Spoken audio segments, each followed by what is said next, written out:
Hi, everybody. It's Linda Lorelle. Thanks so much for joining us for this episode of Our Voices Matter. I hope you're ready to have some fun because I've got a really fun conversation with my guests today. They are known as the Dumpling Dudez. I'm talking about Chih Lin and Mike Dorsey, two engineers from Houston who one day decided to quit their jobs in the oil and gas industry and start a dumpling business. I know it sounds a little bit strange and out of the ordinary, but it is working for them. They are coming off of a great year despite all of the challenges of 2020.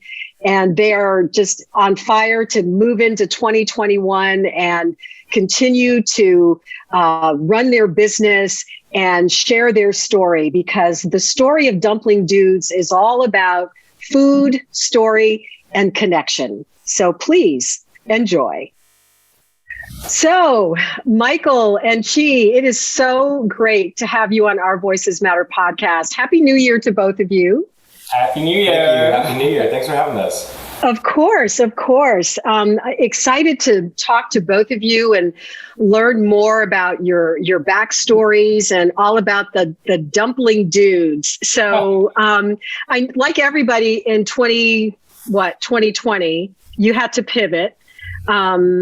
And so how was the year for you guys on a business level? Go ahead, that's your area. Yeah. 2020 has been actually pretty good for us. At the beginning, it was a little scary. Mm-hmm. We have 7 or 8 events lined up in March and April. And then on the day that when rodeo shut down, we got a text as well.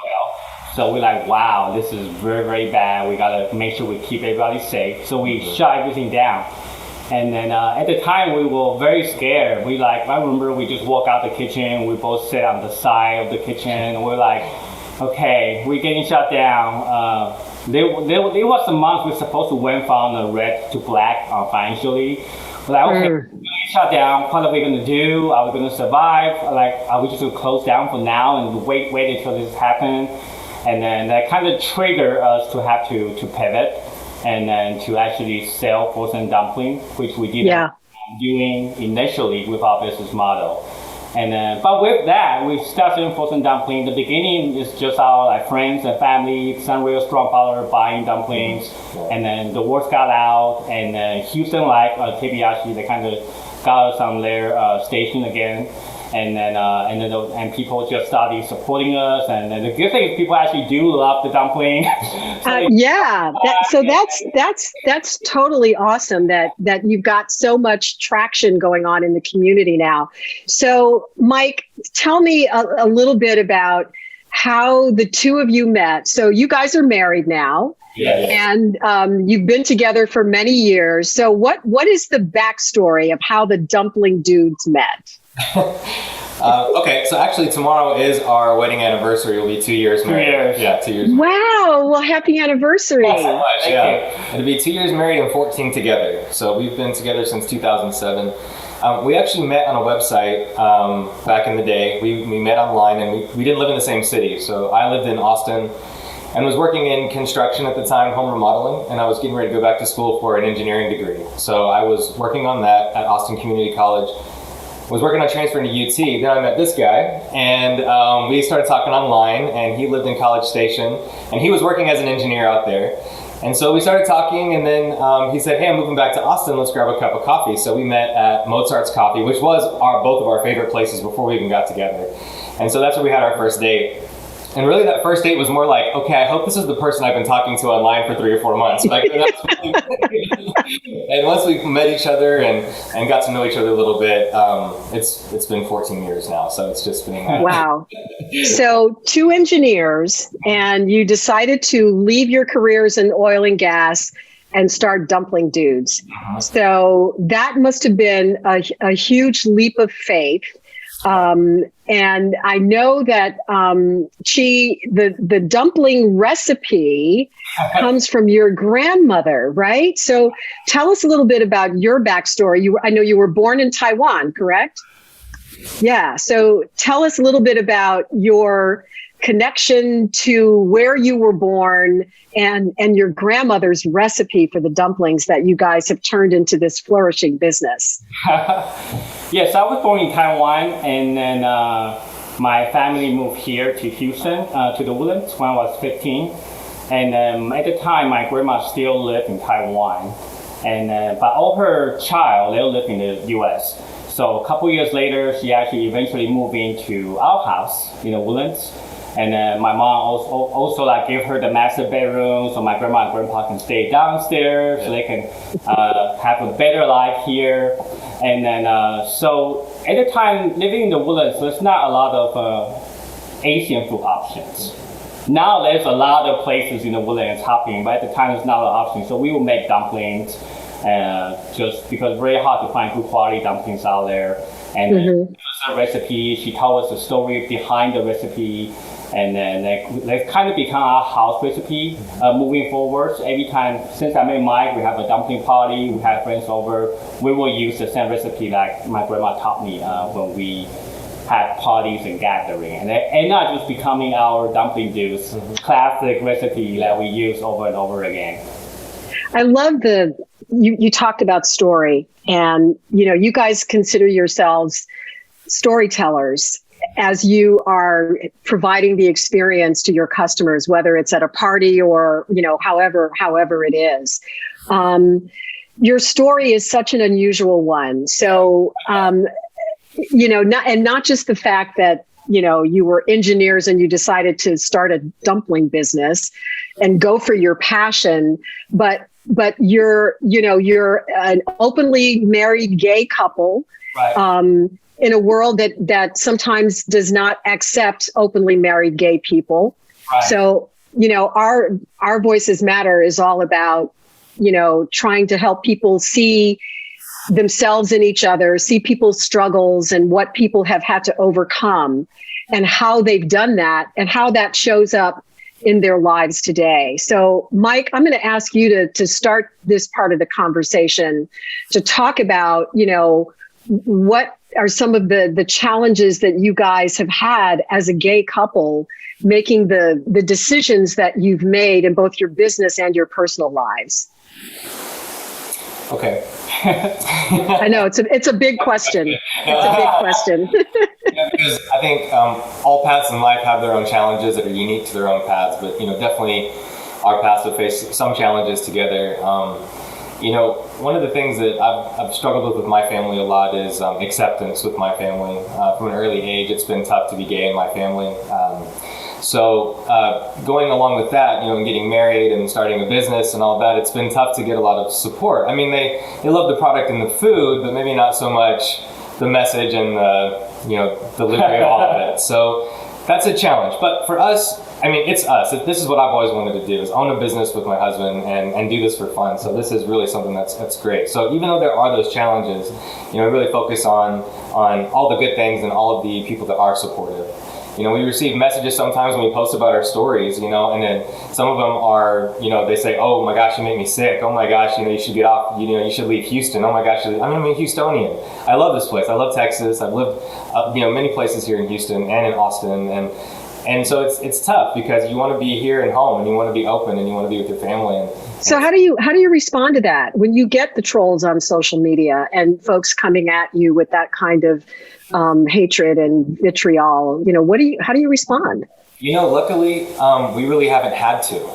Luckily, there are followers and people that answer before we even get a chance. Because we'll sit there and talk about, should we say something? Should we not? We deliberate because you do want to be able to stand up for yourself, right? But you don't want to cross that line to be on the same side as them, right? And so there was one. I'll let you tell the story about the guy's response. Why don't you? Right. Yeah. So it's a challenge for sure because we post on LinkedIn, Facebook, and Instagram, and LinkedIn is actually the least friendly channel for some reason.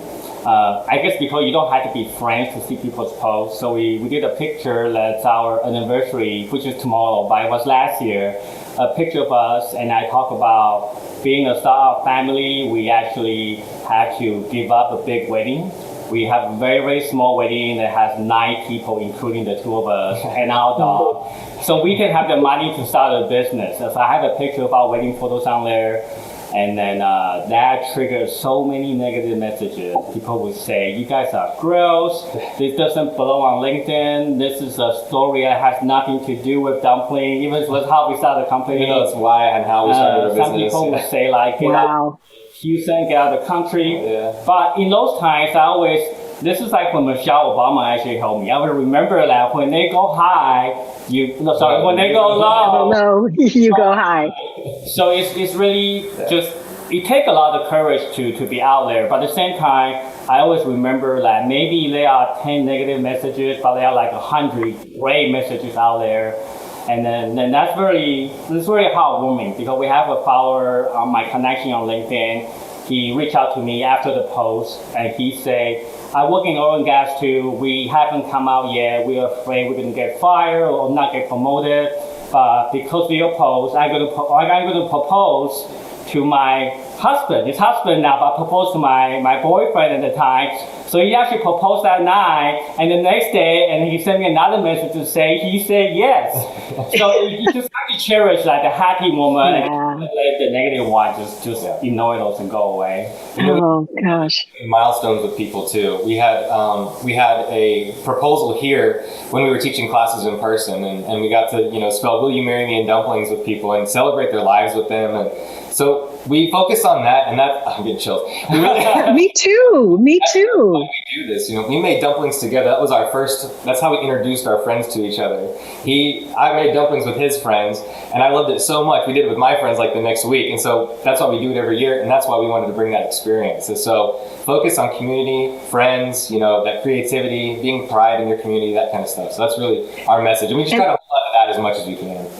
And connection. That's the other thing. That's a big part of your message, that when I was, doing my research for this interview, you guys talk about connection and bringing people together. And that's what, I'm all about. That's what this podcast is all about. And I love the fact that, someone, because you were vulnerable enough to put yourselves out there and share your story, knowing that you could get blowback, that because you did that, somebody else had the courage to then stand in their truth and say, well, if Chih and Mike can do it, I can do it, and I'm going to go for it. I mean, that has just got to be so fulfilling to both of you, to know that your story can have that kind of impact. It is. Yeah. So, Chih, I know that you, in one of the articles that I read about you, you said that, you basically lived in the closet for about 10 years or longer in terms of your professional life, and then also with your family dynamic. So talk a little bit about what that was like for you, and how and when you came out to your family. So I came out to my family after we met, I believe, right? After we met. Coming out to my family is actually not as difficult. My family are pretty open-minded, and my mom actually didn't take my dad's last name. She said that she doesn't believe that the woman should change their last name for the guys. Why shouldn't it be the other way around? So it scarred me a lot in that way. So I knew it's not going to be a big issue that telling them that. So they were very, very supportive. I'm very, very blessed in that aspect. My families are very supportive, and they all love Mike like they love me. Oh, that's beautiful. Different, because I feel like work, you kind of have to fit in the corporate environment. And then I always tell people that it's very different between fitting in and feeling belong. Right? Like, yes. I fit into corporate, but I don't feel like I belong. But a lot of time I feel like the reason I was able to climb the corporate ladder, eventually become the director, is because I know how to fit in. But they came with a price. The price is that I cannot be myself. I cannot even share anything that has to do with Mike. And it's a struggle that I face every day for the 10 years when I was working with corporation. And it's only after I came out to them that I feel like I truly trying to belong in there. and then trying to see how people react to it. Did the dynamic change in the workplace for you after you came out? It changed, yes, for the good and the bad, of course. One thing I do discover is it's a very, very conservative environment, especially in oil and gas. A lot of the time, I feel like I'm the first gay person that they know. That's number one. And the second thing is I'm the only gay person that's lived a happy, normal life that they didn't think that's what being gay is like. They think about gay, they probably have a different picture in mind on what being gay is. Right. So after I came out, a lot of and we got married, all my coworkers know, we received a lot of love, very, very warm message from people that you would not think would congratulate us. So that's very, very good. That also gave me the courage to be more open about myself, because I feel like a lot of time we even let people have a different view than you, but if you open heart to them, they will eventually open heart to you as well. Yeah. That definitely gave me a lot of hope on our community and on people that surrounded us. The one thing I would do different though is that I waited 10 years to come out because I didn't feel like I was successful enough. I didn't feel like if I came out as an engineer, I feel like if I came out as an engineer, I came out as a senior engineer, I don't have enough credibility that people can easily let me go. So I waited till I'm a little bit more higher up in the company, and then I decided to make have the courage to come out. But in reality, I really think people should do that at any point of stage in their life. You shouldn't have to wait that long like I did, because I was just very miserable for 10 years. That could just be like a year or 6 months. How interesting. Wow. So was your experience similar, Mike? A little bit. So my counterparts that I worked with were all very similar to my age, and so I think the mindset was a little bit different. A lot of them, especially my immediate counterpart, we were very open with each other. So he knew, I knew his wife, he knew Chih, all that stuff. We went to their wedding, they would have come to ours if we'd invited them, that kind of thing. But it was more the whisperings. That was really what turned me off. You would hear things, whispers behind closed doors, and from people that you wouldn't think would say things, and then you're just kind of like, really? Okay, all right. Mental note, thank you. Yeah, just kind of keep going on with your work. I love my work. I love mathematics. I love engineering. I love chemistry. All that stuff. I still teach. I tutor all that stuff. So I love the subject matter. It was just the social, political climate of the environment that I didn't really care for. It's tricky because for you to kind of climb the ladder, it's really all about connections as well. Yeah. And then I would say that connection is not just how you perform at work, but how you able to connect with your boss's family, or how you get connected with them after work. They might go play golf together, they might have a barbecue together, and we know the fact that we will not be invited to those because who we are. So it's definitely something that I think people, they reach out to me whenever they have struggle is, what do they do beside work to make them still fit into the company culture, still be invited, still have additional face time with the people that you work with? And I think that's the challenge that people are facing. You said something a moment ago, Chih, that really resonated with me, because I think this is really at the core of how we get to know each other. You said that, people were surprised that you were just a normal guy, that you were just living a normal life. Yeah. Like they didn't expect gay people to be normal, right? And do the same kinds of things that heterosexual people do, or, have the same wants, needs, desires, goals, everything that every human has, right? It's like you have two horns or something, it's, really, but that's so much of what it is just ignorance of what you think someone is like, or that whatever that label is. And then when you take all of that stuff away and you just relate on a human level, and you see, hey, guess what? I'm just like you. Right. Exactly. I just think that that's at the core of it. You guys agree with me on that? Totally. I'm at 100%. Especially like the little stuff like couple do, right? Like I don't do dishes all the time. I get mad, you know, and I everywhere, right? It's never something that's just totally gay. It's just the normal day-to-day stuff yeah. that we can relate to people. Like we are just real people. We have the same struggle as everybody else. Right, honey, take out the garbage. Right, honey, walk the dog. Right. It's the same. Over here. I actually have seen the dog kind of, tracing in and out of the shot. So what's the dog's name? It's Connor. Connor. Okay. Yeah. Okay. And who walks the dog most of the time? Well, it depends. So we let him out. We kind of take turns, but she typically takes him on long walks. I'm typically taking naps with him, so that's okay. Gotcha. Here, so we do have a Excel spreadsheet with like this is somebody's responsibility, and we gotta check it. Of course, you have an Excel spreadsheet. You're both engineers, right?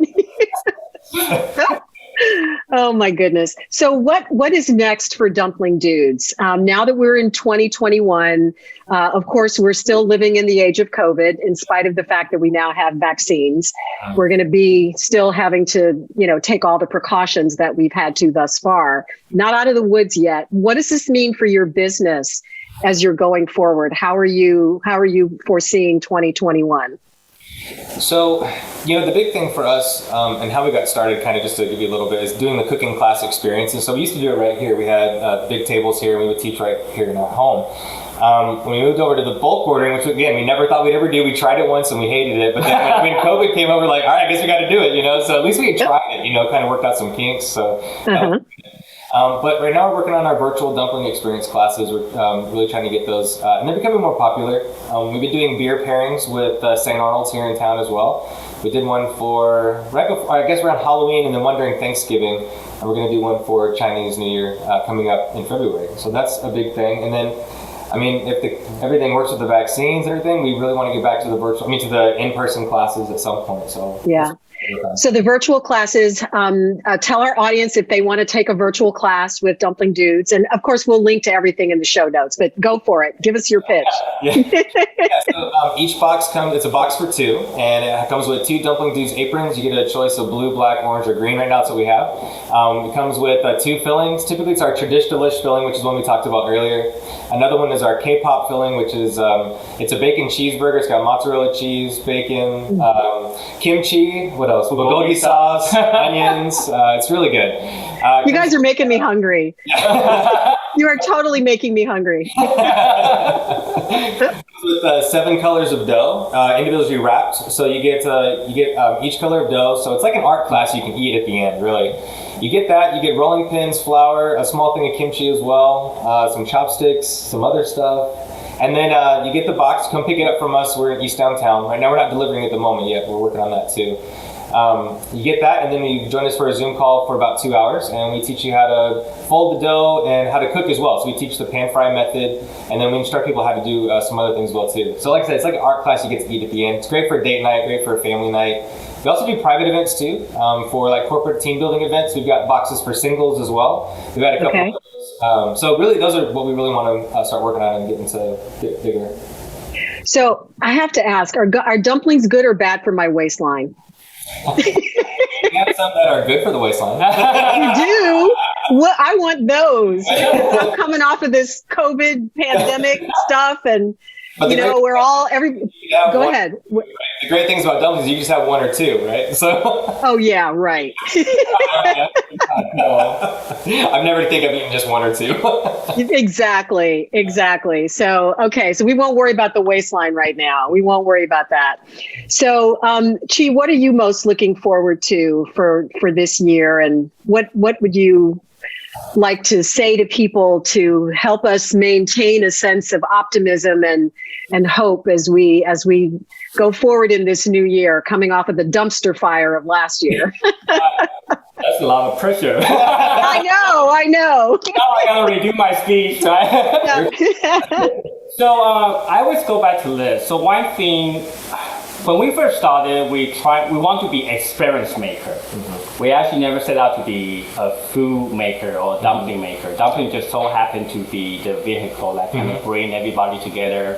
And the reason we picked dumpling is because all the experience that we have. having dumpling parties with other people.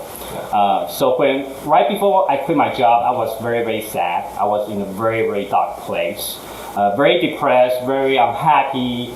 I still remember probably a couple months before we left, we went to San Diego, went to LA to the beach, we're in the beach house. And then I remember in the morning, every morning I walk over to the beach and I would just cry. I would just stay on the beach and cry and think about what's wrong with me, what's wrong with my life. And then so when we started our business, we said we want to create an experience that make people enjoy life, because that's what kind of got me out of the darkness, and the people to be able to share with their friends and family, and we're able to create new experiences. So that's why we're going to focus a lot still on making a great experience for people, including the virtual classes, including the standard classes.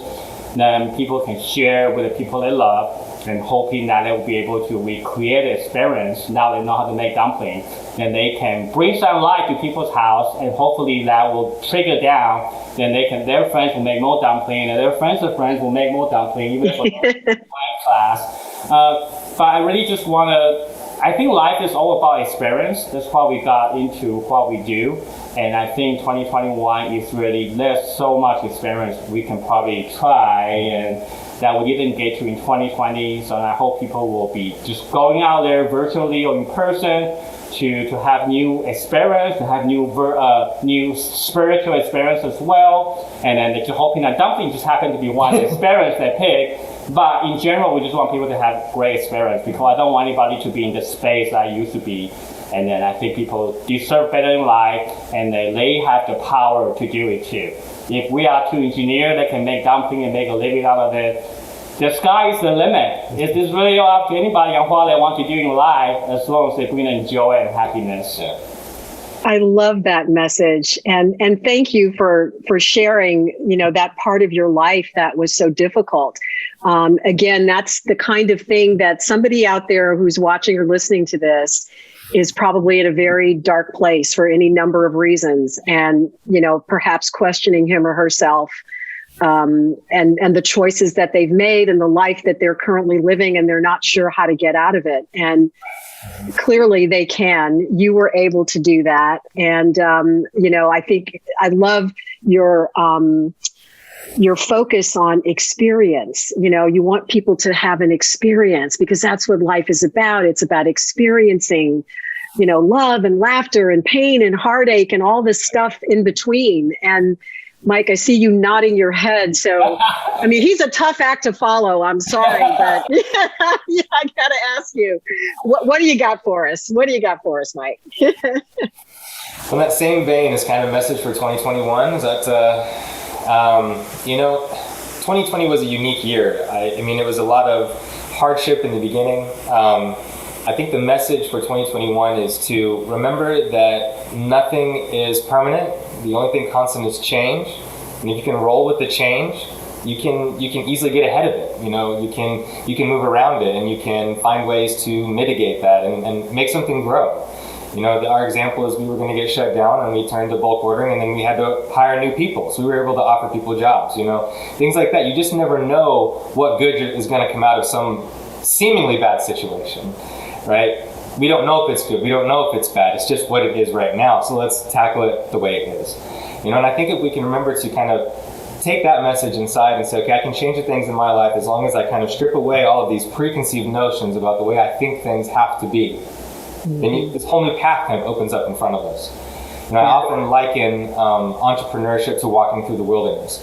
You take small steps and small steps and small steps, and you trip and you fall and you hit your head or whatever, and you turn around and go like, oh my gosh, look at this trail I've come along. Even through all that hardship, I turn around and I go, wow, I've come so far. And I think if you just keep that with you, that's a really powerful message. I love it. And then when in doubt, eat dumplings. Yes. They call me dumplings. Yes. I like that message. I love it. I love your message. I love your aura, your spirit. Both of you are just extraordinary. And I look forward to the day when I get to meet you in person and give you big hugs and take your dumpling class in person. But before then, I'm going to do the virtual class for sure. I'm thinking it might be a good Valentine's Day gift for my hubby. Nice. We So- do. That's happening on Valentine's Day, so. Do you really? So I probably need to sign up for it now that I've given other people the idea, right? Save me a spot, would you? We got this for sure. Okay. All right. Yeah, I know people, so that's good. Okay. All right. Thank you guys so much. This has been such an enjoyable conversation for me. And I look forward to seeing you soon and wishing you the best of everything in 2021 and beyond. The Dumpling Dudes. You guys are great. This has been great. Thank you. Thank you. I told you it was going to be fun. So I'd like to thank once again our guests today, Chih Lin and Mike Dorsey, for sharing their story and their zest for life. And I love the words that they left us with toward the end about how to move into the future and the hope and optimism that they have for themselves and for all of us. So as always, I thank you, our listeners and viewers, for giving them permission to speak and for having the courage to listen with an open mind. We'll see you next time.